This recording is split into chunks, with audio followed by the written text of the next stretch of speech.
Welcome inside the RX Muscle Studios here in New York for another episode of Ask Dave, better known as hashtag Ask Dave, brought to you by Species Nutrition. Visit speciesnutrition.com. Glad you can join us on rxmuscle.com on this Wednesday afternoon, the first day of June. Hard to believe June is here in the year 2016. 30-minute question and answer show with Dave Palumbo. All your questions on diet, supplementation, training, IFBB pros and competitions, the Toronto Pro coming up this weekend, and of course, any and all questions on life, off topic, questions about Dave. It is all on the table as we bring in Dave Palumbo. Dave, after this show, we have an episode of Iron Rage, the first one in 2 weeks, as you and John Romano are going to talk Kai Green. Yeah, Johnny Styles was obviously in Puerto Rico, which I want to commend him on doing a phenomenal job. He's still putting up content from the weekend. We got the pictures still to come up, and we had some glitches with the website a little early today, so some of them didn't get up. But he did a phenomenal job there. So we kind of had the week off last week. We did a little stuff in the beginning of the week, but this week it's going to be a big week. Iron Rage coming up in about a half hour with John Romano. The topic was originally going to be about muscular development, about how Steve Bleckman owes hundreds of thousands of dollars out to everyone. But everyone always complaining that we're always talking about Steve Bleckman. So I think a real hot topic in the industry right now is, will Kai Green do the Olympia, and should he? And so if you want to know our opinions, our very strong opinions, you'll stay tuned later. I also am I got to just get something off my chest, because I don't know if any of you guys read a story about on JetBlue decided that there was a woman on the plane that they didn't like the way she was dressed. She had these short shorts on. I don't know if Johnny's got the picture. You can put it up. And they made her not get on the plane. They basically made her take a later flight and go buy an outfit to put on, because even though I think they did reimburse her. I didn't see anything wrong with the outfit, to be honest with you. It's nothing. It's probably less promiscuous or less sexually suggestive than most of what the women bodybuilders wear and the women athletes in our sport. I don't know why they targeted her. I find it kind of offensive to me that they let people who fucking smell on the plane, stink. I've sat next to people that stink. They should have fucking kicked them off the plane, worrying about what she's wearing. There's nothing showing. I have no idea why they do this. They let 500-pound people sit on a plane. Thank God I haven't sat next to anyone like that in a while. But there was a woman in the row back of me who was next to this guy. He had to weigh at least 550 pounds. She was like this, trying to lean against the window for a 2.5-hour flight back from Florida. I felt bad for her. They should have kicked him off the plane. They're kicking her off because she doesn't have an outfit that they think is appropriate. I think that's bullshit. She should sue them, and she should win. The funny thing was, she took a flight before that, a connecting flight. No one said anything to her. And then when she got on the second flight, they said, "Oh, you can't come on the plane with that outfit on." So you know what? That's bull. That's bullshit. And you know what? Any way you call it, it's discrimination. If you're not going to discriminate, if you're not going to throw off the people that smell, who don't shower, if you're not going to throw the people off who are overweight and take up more than their seat, you know what? Then you can't throw anyone off. That's the way I see it. Unless you're a terrorist or you're threatening to harm someone, you should leave people alone. They can dress the way they want. On that note, we also wanted to bring up another very important point, a more somber point. For those who may not be aware, Jason Janov, he's an NPC competitor. He was recently diagnosed with stage 3 non-Hodgkin's lymphoma cancer. And we here at rxmuscle.com wanted to send our best wishes, our prayers to Jason and his family. But we also wanted to display a way that you, our viewers, can help, as you have done in the past whenever we have brought up any causes or any situations involving, somebody from this community who's going through hardships. You've always come through for us. You've always come through for them. So we wanted to display his GoFundMe page. As you can see on the screen, it is GoFundMe.com/25NGB3G. Your donations would be very much appreciated, and we will show that graphic throughout the course of this episode. Of course, Iron Rage after this episode with Dave and John. I want to say one thing about Jason, because Jason has worked the Species Nutrition booth many times for us. He was an upcoming, rising star, without a doubt, in the NPC. I expected him fully to get his pro card this year. But I want to say one thing, if you're watching, don't give up, first of all, because you will be back. I know right now you're just worried about, your life and everything like that, and your family, and that's what you should be focused on, but you will be back on a stage, I promise you. I know it sounds like a looks like there's like a wall in front of you that's 1,000 feet tall. But I promise you, take one day at a time. You will be back on that stage. I predict next year you'll be back on that stage, and you'll probably have an IFBB Pro card in your wallet, even though that's not something that's important to you right now. Right now is your health, focusing on getting better. But I know you can do it. You're a tough guy, and this is not going to knock you out. That's for sure. And we're all sending our love and our prayers with you. And guys, donate, help him out. They're expecting a baby. It's rough times. When stuff in our industry, the people, our brothers in iron, are in need, we got to step up and help them. So try to visit that GoFundMe page and help out Jason. I also want to wish Dennis Wolf a speedy recovery. I see he got some surgery on his neck.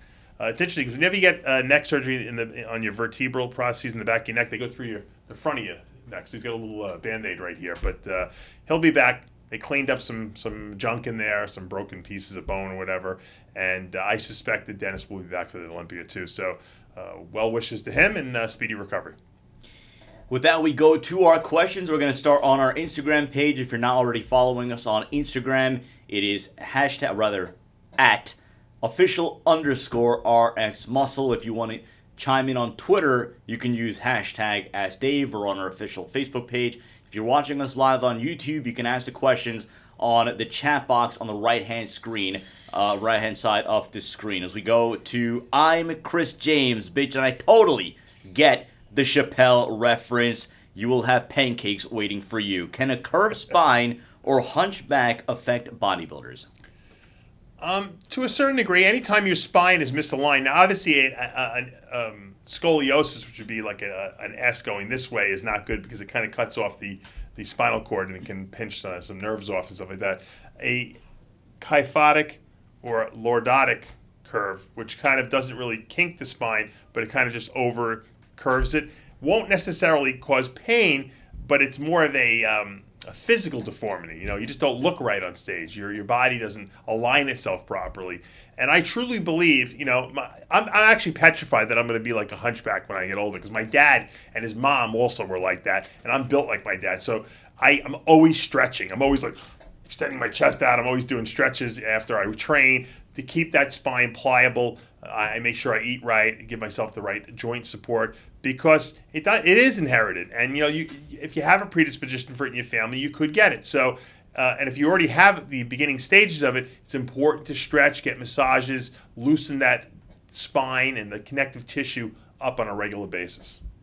Let's go to Wolf of Essex. Hi, Dave. When stacking test and trend, is there a certain ratio that helps minimize side effects and maximize results? I've heard people say they should be taken at 1-to-1 ratio. Others say test should be twice as high as trend, while others suggest taking trend at higher dose than test. What is your opinion?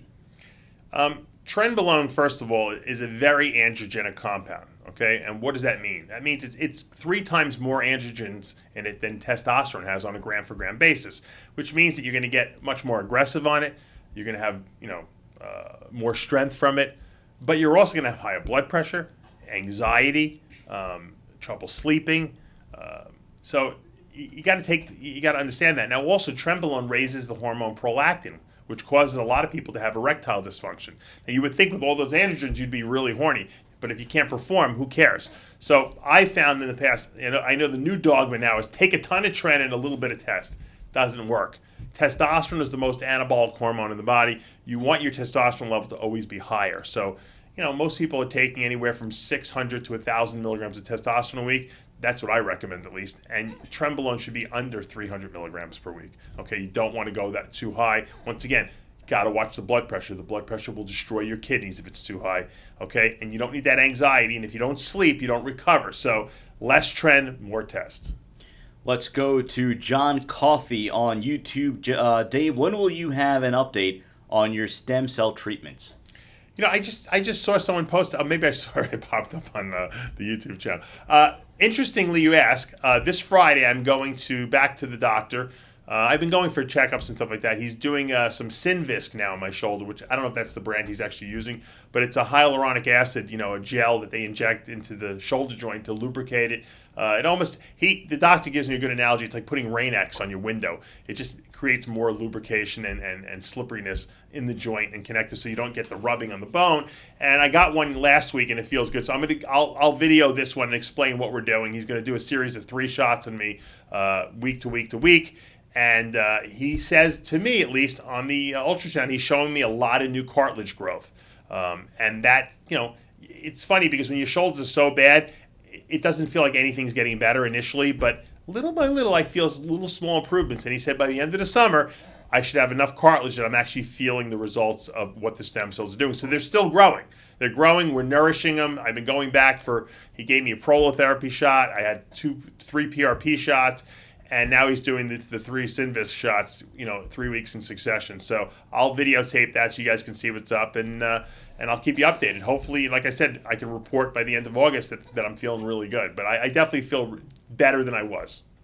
You're watching Ask Dave on RxMuscle.com. Reminder, after this show, an episode of Iron Rage with Dave Palumbo and John Romano talking about Kai Green and why he should be competing at the 2016 Olympia. And then tomorrow at either 12:30 p.m. or 1 p.m., we'll give you the final time on the website, IFBB Pro Arash Rabar, one of the rising stars in the classic physique division. We're going to have him on an episode of Live With tomorrow here on RxMuscle.com. Let's go to, I love this name, Drunken Sessions. Dave, can steroids, Trenbolone specifically, cause acid reflux, upset stomach, and or loss of appetite? Are there any OTC remedies available? Trenbolone can definitely upset your GI tract, and I know guys that just can't take any of it. They can't even take like a 0.5 milligram of it. They get diarrhea from it. But think about what Trenbolone does. It's an androgen, and androgens increase norepinephrine release or adrenaline release, which hype the body up. Okay, that's why it's hard to sleep. It's hard to relax. Why you're aggressive. One of the reasons, at least. And it does have an irritating effect on the GI tract. Not because you're ingesting, because it's injected. It's just making you got to remember, the nervous system completely envelops and surrounds the digestive tract. If it's overstimulated, it's going to overstimulate your digestive tract to oversecrete stomach acid, to move too fast. In other words, if the motility of the colon is too fast, you're going to get diarrhea, because then you're not going to absorb enough water out of your waste products. Likewise, in the stomach, if you produce too much acid, you're going to get acid reflux. So definitely don't want to overdo the Trenbolone. Okay, that's a big mistake a lot of people make. Back in the day, we took 50 milligrams 3 times a week, and we got great results from it. Nowadays, guys do that in one shot, and they do it, every day. So don't overdo the Trenbolone. Let's go to Muscle Freak. Hey, Dave, please answer. So we're going to answer. What to do when digestion is so slow, even when you eat a lot of fiber and even take fiber supplements? Will enzymes help, or is there something else? Well, I'm not sure how you're diagnosing that your digestion is slow. It's really hard to really know that. I mean, maybe the foods you're eating are not agreeing with your stomach, like I just burped. It is possible that you're taking in too much lactose in the way of, whey proteins that aren't isolates or high quality. Maybe too much cheese. That will irritate and slow digestion. I don't really know what your symptoms are, so it's hard for me to diagnose and help you, with a solution. I've never found anyone that really needed digestive enzymes. As a matter of fact, most people, when they take them, they get acid reflux, or they get an upset stomach from them because they don't really need them. But you could try it, but like I said, I would need more information to really diagnose what's going on. Brooks Clark on Instagram. Hey, Dave, I hate this show so much, I would rather give Kai Green a pedicure. Have you seen his feet? He asks. My question is, does a ketogenic diet still work for someone with a super fast metabolism, or will they drop weight too fast? Well, you have to experiment with it. Usually, someone who has a super fast metabolism, I give them protein and fats in the right ratios, which is what the body essentially needs.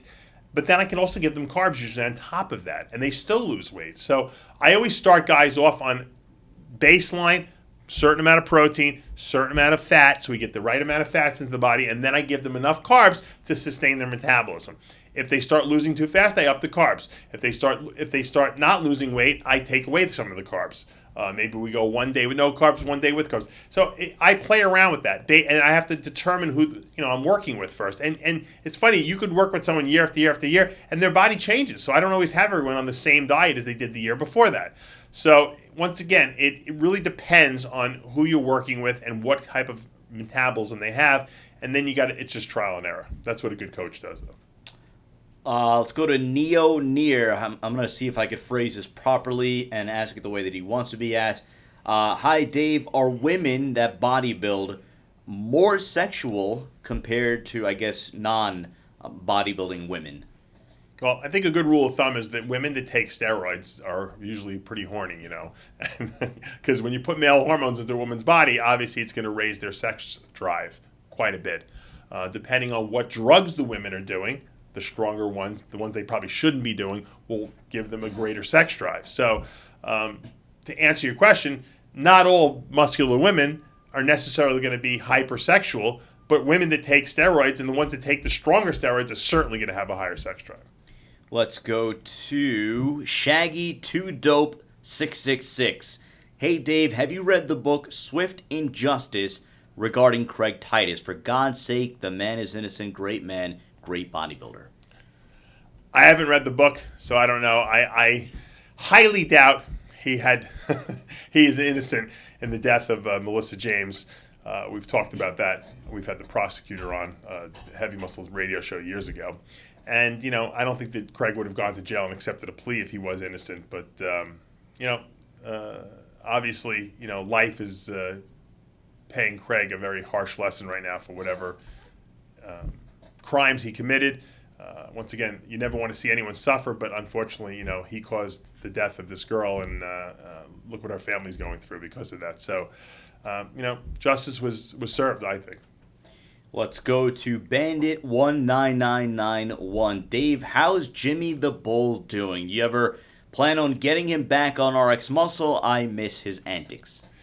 I think we're going to get Jimmy back for a special edition of Iron Rage within the next weeks or so, because he's been expressing interest in wanting to come on, which is good. When Jimmy actually calls me or texts me and says, hey, I got to come on the TV show, that's when I know he's almost back to his old self. So probably look for Jimmy within the next couple of weeks, and we'll get him on a special episode with John and I. Let's go to Alan Marashi, good friend of the show. How much more benefit will I receive having switched to the isolized carbolized combo post-workout as opposed to isolized with, I guess he means to say, low-fat chocolate milk / Gatorade, etc.? Well, when you use clean products, isolized being one of the highest quality whey isolates. I might go as far as to say it's the highest quality whey isolate on the market at 27.5 grams of protein per 32 gram serving size. That's the highest yield. There's no lactose in there. 0.00001%. It's assimilated super quickly. When mixed with carbolized, which is a high molecular weight carbohydrate that mixes with your finger, there's no digestion that really is necessary. That's just clean carbs and protein. It gets into the muscle cells super fast, probably within 10 to 15 minutes after you ingest it. That's the way to recover from a training session. When you start using chocolate milk or whey blends that have lactose in them and other stuff, when you use carb products that are mostly sugar, it's going to delay the absorption. You might have malabsorption because you're not digesting the lactose and you're fermenting it. And you know what? The bottom line is you get what you pay for. If you want the best quality ingredients for your body, you're going to have to pay a little more. But you know what? The results will speak for themselves. I know that when I was bodybuilding to put on size, any little extra tool that I can get at my disposal to get the edge on the competition, I would take. I used to work for one company, I don't want to say who it was, and I was buying Metrex products. At the time, they were the best when Scott Connolly was still running the company. Luckily, I got a contract with them after that, and I was getting them for free. But I was paying a lot of money for those. And believe me, it was tough when, bodybuilding's an expensive sport. So I know a lot of guys use my isolized and carbolized and the species nutrition products because they know that we sell the highest quality ingredients, and they know that if they put that into their body, it's going to give them an edge. It might be a small edge, but in bodybuilding, shows are won by a hair. And you know what? That little edge you get from the right nutritional supplements can push you over the edge. Fitness training motivation. Dave, what would you eat pre and post competition to stay full and prevent going flat on stage? My trick, and I gave it to Brian Yursky this week, was McDonald's. I would have 2 double cheeseburgers and large fries every day. So I'd eat clean, probably 5 meals a day, and then the 6th meal would be the McDonald's meal, probably for 2 weeks before the show, and that was my way to stay full. if you have a crazy supercharged metabolism where you just can't eat enough clean food to keep yourself full, you have to do what's counterintuitive. You eat junky food. Okay? Now, you can't do that unless you're ripped. If you do that and you're not in shape yet, you're just going to look like a blob of mess, So this is for someone who I'm assuming is super shredded. They're worried they're going to be too flat on stage. They need to buffer that leanness that they have, and they don't want to shrivel. You can't do it with clean food. Let's go to KAMG or Cam Gaves. Dave, what kind of athlete do you prefer to coach? A bodybuilder, physique competitor, bikini, etc.? I like anyone who listens to what I say. Not necessarily without asking questions, but people who are machines. Guy Cisternino was a great guy to work with. My friend Craig Licker was a great guy to work with because they're like, tell me when I go to the bathroom, and I'll go to the bathroom. Those are the best people to work with. Women are good. Most of the time, I have a couple women that are cheaters on the diet, but a lot of times the women are very, very regimented. They'll listen to everything you say, and that's why I get very good results working with women most of the time. But anyone who is, look, Dave, I'll listen to anything you tell me. Those are the people you want to work with. You're watching Ask Dave on RxMuscle.com, brought to you by Species Nutrition. If you're watching us for the first time on YouTube, hit the subscribe button below. You're not going to miss any of our shows, segments, updates. We're entering the thick of the contest season, so this is where you want to be. Muscle in the morning 5 times a week, so you get all your news in the morning, and of course this show every week, Wednesday afternoon, you get all your information, and then we bring you our live with one-on-one interviews with your favorite athletes. We have Iron Rage, where Dave Palumbo, John Romano, and soon enough we're going to have Jimmy the Bull raging about their vents or whatever pertaining to the bodybuilding world. We have Iron Debate, which we debate all the hottest topics in the bodybuilding world and a whole lot more. Also, subscribe now to the Muscle Central Forum on RxMuscle.com. That way you will have access to all the features on RxMuscle.com, including the contest gallery, which is so important during the contest season. Let's go to Micah or Mika. One of these days you're going to have to correct me because I hate butchering names. Micah BB, tell us one of the most important things to know before starting an online coaching business. You better know what you're doing, okay? Because as soon as people sniff out that you don't know what you're doing, the word will travel and you will lose all credibility as a coach. And you know what? And I hate to keep mentioning, but the reason I started my Secrets to Becoming a Diet Guru course, which is a 1-day, 10-hour class on how to write diets, how to do off-season, pre-contest, supplements, food, nutrition, drug cycles, off-season, pre-contest, men, women, detoxification, PCT. I go over everything, essentially, site injection oils. The reason I created that course was because there is such a need out there for education. And people want to learn how to be coaches. That's what they want to do for a living. They love it. And they're passionate about it, but they don't have the knowledge. They call me up all the time, Dave, where can I buy a book? Do you have a book that explains? No one's going to read a 1,000-page book, but you could take a 10-hour class, spend the money, treat yourself. I have people flying in from Australia, Sweden, all over the world to take this class because it's something that you're interested in. You can't put a price on your education. I've spent so much money on my education. I spent $130,000 in med school, and I didn't even become a doctor. But you know what? I got the education. I got that knowledge in my head. You cannot put a price on that, and I use it every day, and I make a very good living for myself because of that education. If you want to be a good coach, you have to understand the science of what you're doing. You got to learn the right techniques. Once you learn the science and the tools and the language, you can then make it your own. Because every coach will have their own little nuances and twists on how they get people in shape. But if you don't know the science, you're not going to be able to diagnose problems. You're not going to be able to solve issues when they come up. And that's what the advantage of this class is. And you know what? We got 2 spots left, or 2 or 3 spots, I believe, left for the Saturday, June 18th here in the Arx Muscle Studios. That's coming up in a couple weeks. You can sign up at DavePalumbo.com. Once we fill the class up, that's it. So if you want to do this class, sign up. We'll probably have another one in 2 to 3 months after that. But it's a very popular class. They fill up quickly. You get a great 85-page manual. It's my playbook I've developed over the last 25 years with all my protocols in it. It's a great course. And once again, I know a lot of you out there are interested in coaching. You might be coaches right now, but you might feel like, you know what? I'm kind of faking my way through it. I really need more knowledge. This is something that you certainly want to, wrap your hands around.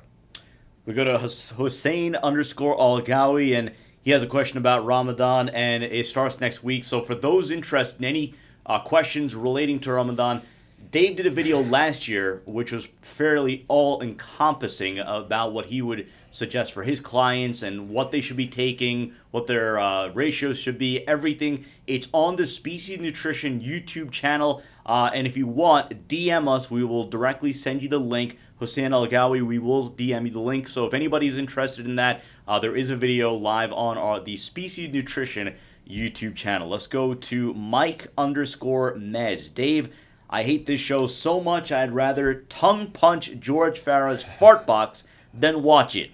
I have never heard that one before. That's quality. Gross. It is gross. Can you talk about there's a deep philosophical one here. Can you talk about some of your biggest mistakes throughout your career as a professional bodybuilder? Anything you regret?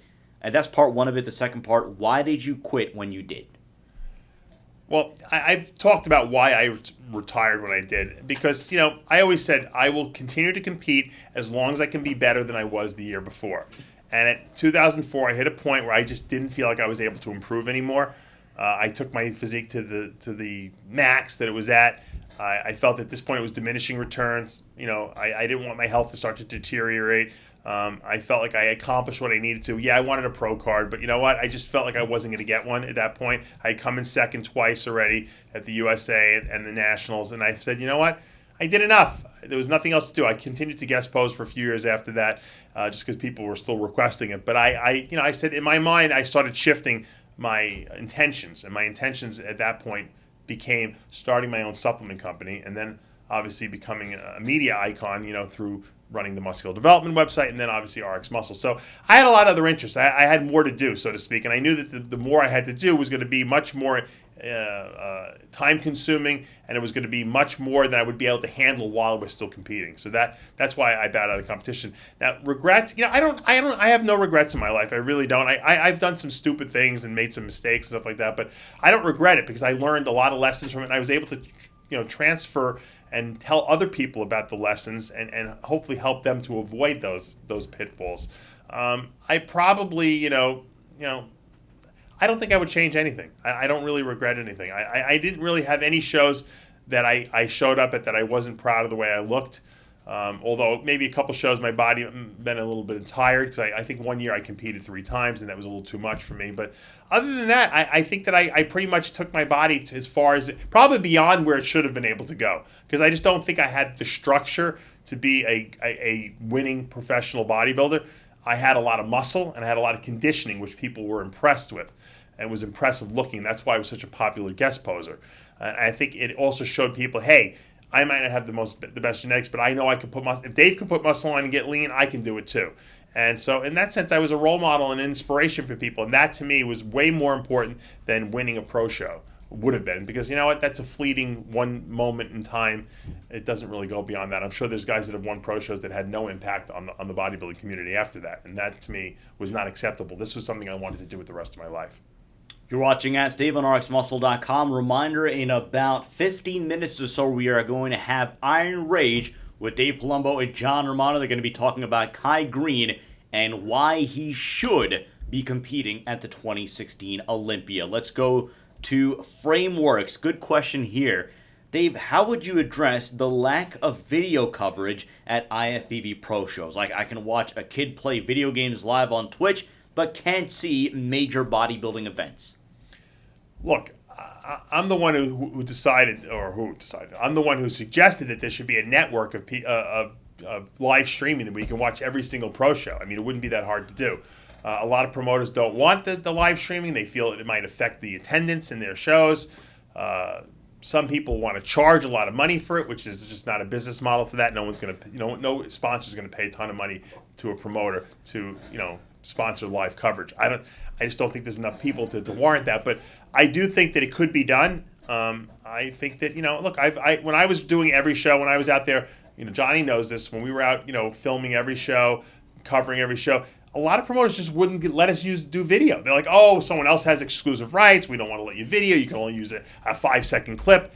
So we could only do what we were able to do. We were handicapped in a sense, and that's why I don't really like going to these shows anymore. I only go to the big shows. They don't let us do anything at the Olympia. We're completely hands tied. The Arnold people are fantastic because they let us videotape everything. Steve Weinberger is amazing. He lets us, any of his shows, we can videotape anything we want. That's why you get a lot of coverage from New York Pro. That's why the Arnold coverage is so good. And, I was never able to film at the USA, the Nationals. They kind of let a little bit. Steve Carroll's kind of gives us, I think, 13 or 15-second clips or something like that. That's better. But once again, we're handicapped by who's running the show, and that's just the way it is, and that's the promoter's option to do that or not. I think that the more coverage you get, the better. That's Steve Weinberger's philosophy, and that's the Arnold people's philosophy. And look, those are some of the most popular shows out there. Let's go to Jason CH33. Dave, why do all the pros have such good complexion even though they're on gear? Is there any secret to it, or at least some way to minimize the acne effect? You know what? I was acne prone when I was competing. I was acne prone before I was competing. Okay, so when I took gear and stuff like that, it made it worse. And I always wondered and marveled. I looked at guys like, Jay Cutler. I'm like, how can these guys have perfect skin? I said, I don't understand it. And my dad's, his words of wisdom, my dad's like, when you're 70, you're going to look like you're 40 because you got the good greasy Italian skin that keeps it nice and lubricated. They'll be old looking. So that's how, in my dad's mind, he rationalized it. But who knows? We all have different genetics. Some people are more predisposed to breaking out. Some people are not. And that's just the way it is. Some people lose their hair. Some people don't. It's just the roll of the draw. We all have gifts. We all have stuff that we got to deal with because of the gifts. No, believe me, no one's immune. Everyone thought Ronnie Coleman had it all, and look, the guy's just faced his 8th back surgery. So, you got to take what you get, and you got to just life deals you a hand of cards, and you got to play the cards. Usually, I try to distribute questions and not have two from the same person, but Micah BB chimes in with a good one again, and I see this too, and I think a lot of people probably have this similar question. What's the point when people load up on Nutella and those junky things with high sugar and fat pre-stage? Doesn't fat just slow down the digestion and absorption of the carbs, and why not just stick with the same foods eaten the whole prep, like white rice and stuff like that?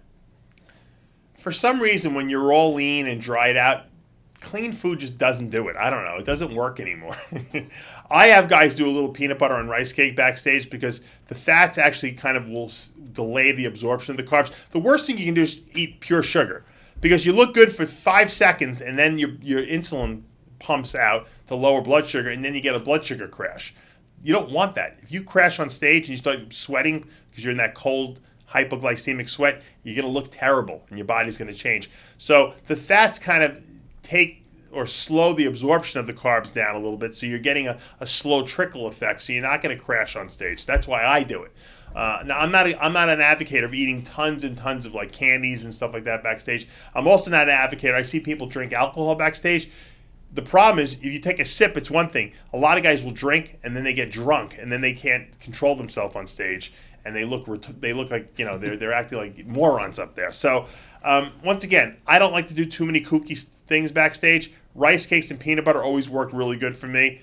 Usually before I have guys get on stage the morning of the show, I have them have pancakes and eggs. So that's enough junk food usually to load them up and make the muscles nice and full. But once again, every person I work with has a different scenario because everyone's metabolism is different. Let's go to Daniel Valuzzi. Dave, when I squat with or without a belt, I get a lower back pump so intense that it hinders my workout. On and off cycle is the same. What would you advise?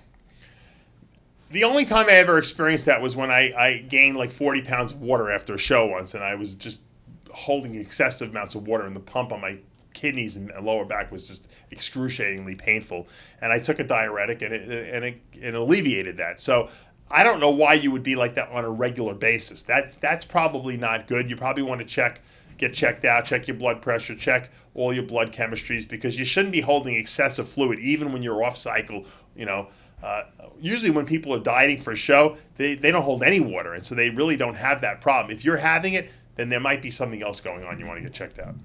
Let's go to, I'm guessing it's Jesus Balderas. Hey, guys, how normal or rare is it to feel sleepy during workouts? Can't seem to get through a workout without stims. When I used to go to the gym, this is a true story. I would get to the gym and I would be so tired. And I say, you know what, screw it. I'm not going to fight it. I'm just going to sit in my car. I would turn the music on. I would keep the air conditioning on if it was summer, the heat on if it was winter, and I would just close my eyes and I would fall asleep. Sometimes I would sleep for an hour in my car before I would go into, and then I'd get up. I'd go into the gym. I'd have maybe some kind of a drink just to wake me up a little shake or something like that. And I go train and I feel good. I just kind of went by instinct when I was competing. Nowadays, I just want to get the thing over with. If I'm tired, I just force myself to get in the gym. Once you get the blood flowing, everything starts feeling pretty good. Look, if you need a cup of coffee to get yourself in the gym, that's fine. Everyone's body's different, You got to find out what portion of the day you feel the best at, and that's when you try to train. I like to have a couple of meals in my body. But recently, because I've been so busy with the baby, Amanda's been dropping me at the gym. I train, I walk 2 blocks or 3 blocks, whatever it is, it's probably about a half a mile, back to my office, and I'm done for the day. So, you got to kind of roll with the punches. If you're tired and you really are competing at a competitive level, close your eyes, sit in your car for 20 minutes, get a 20-minute nap. Lee Haney used to nap between sets. He would nap 20 seconds between every set, he told me. So, who knows? Time for one more question. Again, after this show, in about, say, 5 to 10 minutes, we're going to have Iron Rage with Dave Palumbo and John Romano talking about why Kai Green needs to compete at the 2016 Olympia. Tony_MW17. Dave, what are your top 3 tips for a natural athlete looking to burn fat while maintaining as much muscle as possible? Don't cut your fat back too low, because fat is what your body makes steroidal hormones out of, specifically cholesterol. That's the number one mistake natural lifters make. They don't eat enough They don't eat enough dietary fat, especially essential fatty acids. Don't overtrain, probably number 2. A lot of guys think more they train, the better they're going to look. That's not the case, especially as a natural athlete. You can't recover as well, okay? You shouldn't overtrain even if you're taking steroids, but especially if you're a natural athlete. And probably the probably the most important thing as a natural athlete would be...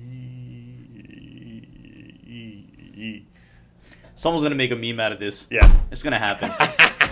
I don't know. I'm trying to think. What would be another good thing for a natural athlete to take care of? Look, if I was when I was a natural athlete, I made sure I got all the essential vitamins and minerals in my program. Okay, steroids can override a lot of mistakes that you make. They can override overtraining to a certain degree, under eating, under resting. So as a natural athlete, you want to make sure you eat enough. Okay, the right kind of foods, the right composition. You want to make sure you take enough rest, and that's really all there is to it, because you're only dependent on what's in your body, okay? And you're only dependent on what the foods you take in. So you better make sure you're getting in the right macronutrients, protein, fat, carbs, and you better make sure you're getting the right micronutrients, between vitamins, minerals, and all the assisting supplements that help, with recovery. And that's going to do it for this episode of Ask Dave, brought to you by Species Nutrition. Visit speciesnutrition.com. In about a few minutes, Iron Rage, Dave Palumbo, John Romano talking Kai Green. You're not going to want to miss this. rxmuscle.com. For Johnny Styles and Dave Palumbo, I'm Sadiq Faruqi. We'll see you in about 10 minutes.